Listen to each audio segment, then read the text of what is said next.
As spring was ending and the first glimpse of summer was approaching, what first appeared to be a typical Sunday afternoon in June 2007 turned out to be anything but typical for Anna Williams.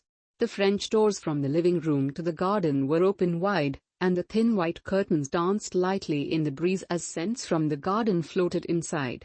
Streams of sunlight shone brightly all around Anna as she lounged comfortably.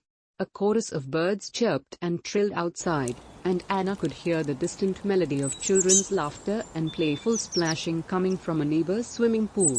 Anna's 12-year-old son reclined on the sofa, reading a book, and she could hear her 11-year-old daughter in the room directly above her, singing to herself as she played.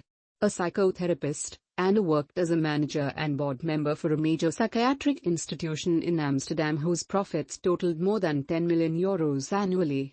She often caught up on professional reading on the weekends, and on this day she was sitting in her red leather chair reading a journal article. Little did Anna know that what looked like the perfect world to anyone peering into her living room that day would become a nightmare within minutes. Anna felt a bit distracted, noticing that her attention wasn't fully engaged in the material she was attempting to study. She set her papers down and paused, suddenly wondering again where her husband had gone. He had left the house early that morning while she was taking a shower. Without saying where he was headed, he had simply disappeared. The children had told her that their father had said goodbye, giving each of them a big hug before he left. She'd tried to reach him on his cell phone many times, but he hadn't returned her calls. She tried one more time, no answer. Something definitely felt odd. At 3:30 p.m. the doorbell rang, and when Anna opened the front door, she found two police officers standing outside.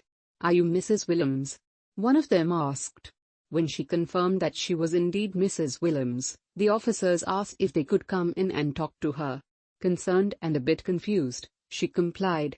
Then they delivered the news. Earlier that morning, her husband had jumped off one of the tallest buildings in the center of the city. Not surprisingly, the fall was fatal. Anna and her two children sat in shock and disbelief. Anna's breath momentarily stopped, and as she then gasped for air, she started to shake uncontrollably. The moment seemed frozen in time. While her children sat paralyzed in shock, Anna tried to hide her pain and stress for their sakes. An intense pain suddenly shot through her head, and she simultaneously felt a deep, hollow ache in her gut. Her neck and shoulders instantly stiffened as her mind frenetically raced from thought to thought. The hormones of stress had overtaken her. Anna was now in survival mode. Why did he do that? There were many questions, but the person who had the answers was no more. Let us find out why he took such an drastic step.